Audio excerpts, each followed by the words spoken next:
Maman, je peux avoir un bonbon maintenant? Enlève tes pieds pleins de boue de la couverture, tu vas la salir. Daphné, en se relevant, dut plaquer son chapeau de paille sur sa tête pour que le vent ne l'emporte pas.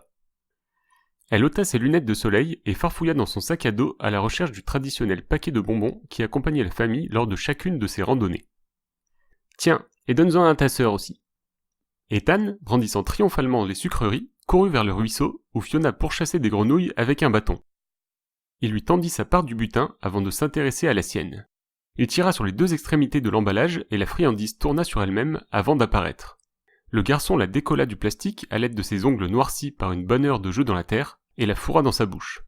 Quant à l'emballage, il le laissa tomber à ses pieds. Sa sœur, elle, plaça le bonbon entre ses dents pour le croquer. Une grimace apparut sur son visage alors qu'elle forçait la carapace de sucre. Celle-ci céda avec un craquement sonore, et Fiona lança le papier plastique qui lui était resté en main dans le ruisseau avant de retourner à sa chasse à la grenouille. Le petit rectangle multicolore flottait désormais à la surface, entraîné par le courant. Les enfants, on y va. Récupérez vos affaires et n'oubliez rien. Daphné tentait de faire rentrer la couverture, les anoraks et le reste des provisions qui n'avaient pas été dévorées lors du pique-nique dans les deux plus grands sacs à dos. Mais si l'ensemble y avait tenu sans difficulté pour l'ascension, il rechignait désormais à s'y laisser comprimer, à tel point que Daphné se demanda si les sacs n'avaient pas rétréci. Marc, pendant ce temps, terminait de photographier la dent de Kroll, le sommet qui les surplombait, avec son tout nouveau Canon EOS 6D Mark II. Cet appareil photo lui avait coûté presque la moitié de son salaire. Daphné avait ronchonné en apprenant la nouvelle. Il va l'utiliser seulement 2 fois par an, avait-elle pensé, pour faire des photos pendant les vacances et les anniversaires des gamins. Mais forcément, il fallait qu'il achète le dernier cri destiné aux professionnels. Maman, t'as oublié un sac? Fiona pointait du doigt un sac en plastique d'un blanc éclatant, abandonné dans l'herbe à l'emplacement même où la famille avait pris son repas. Laisse, c'est la poubelle. À peine les randonneurs eurent-ils commencé à s'éloigner sur le sentier que le vent renversa le sac, répandant son contenu dans l'herbe. Une nouvelle bourrasque souleva le paquet de chips vide qui figurait parmi les détritus et l'envoya décorer les branches d'un arbre. Les pots de yaourt et la boîte de thon à la catalane, quant à eux, roulèrent sur le sol. Le chemin qui descendait à Saint-Hilaire, où la famille avait laissé la voiture, serpentait dans la forêt parmi les sapins, les hêtres et les épicéas. « Hé maman, regarde, il y a une panthère !» Fiona s'était immobilisée au milieu du chemin. Ni sa mère ni son père ne prirent la peine de regarder dans la direction que son doigt pointait. « Quoi ? Arrête de dire des bêtises. Les panthères vivent en Afrique, corrigea Daphné. « Mais si, regarde, je te dis qu'il y a une panthère, toute noire.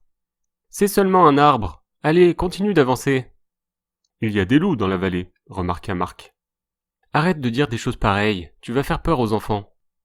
Daphné posa sa main sur l'épaule de sa fille, dont le regard fixe ne quittait plus l'endroit où elle avait aperçu le présumé fauve, et la poussa avec insistance pour qu'elle continue à avancer. Cette forêt dense, que le soleil n'éclairerait plus très longtemps, semblait soudain bien inquiétante. Tout en pressant le pas, Daphné se tourna pour jeter un œil dans la direction qu'avait pointé sa fille. Derrière 2 arbres centenaires se trouvait un énorme rocher, et derrière ce rocher, une tache sombre, avec 2 yeux, jaunes, qui la fixaient. Elle sursauta.